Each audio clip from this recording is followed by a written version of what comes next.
Allah will drive you away from His mercy when you are merciless towards others. لا يرحم الله من لا يرحم الناس.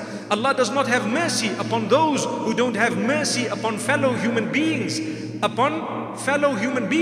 So remember this. You want the mercy of Allah, be merciful to others. You want Allah to be kind to you, be kind to others. Save yourselves from losing the mercy of Allah subhanahu wa ta'ala. Then Allah subhanahu wa ta'ala speaks about another extremely important component when it comes to saving ourselves.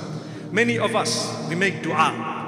We make dua. What is dua? Supplication. We call out, oh Allah, help me, guide me, give me. Oh Allah, I'm looking for a job, grant me a good health, grant me a good wife, grant me another one, and a third one, and a fourth, Allahu Akbar, and so on. And we keep on making dua and dua and dua. And we ask, oh Allah, give me, health, and give me this, and give me, Ya Allah, bless me with a good job. Ya Allah, grant me this and grant me that.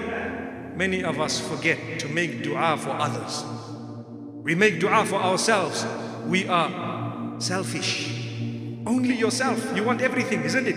Remember, the hadith says that the angels say Ameen to the dua that you are making for someone else in a way that they would say, oh Allah, grant this person the same. So when you say, oh Allah, give that man 1,000,000 rands, and the angels say, oh Allah, give this person also 1,000,000 rands. Whose dua is better? Subhanallah. I wonder if you saw the little joke going around on WhatsApp where they say there was a man making dua, oh Allah, my friend, Ya Allah, grant him a beautiful wife. And his wife heard the dua and slapped him across the face.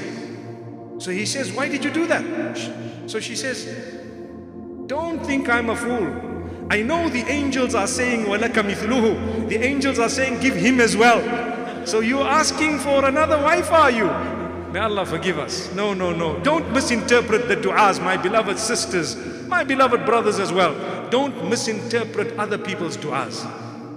May Allah subhanahu wa ta'ala grant us ease and goodness. Now you know how to make the du'a, don't you? May Allah subhanahu wa ta'ala open our doors.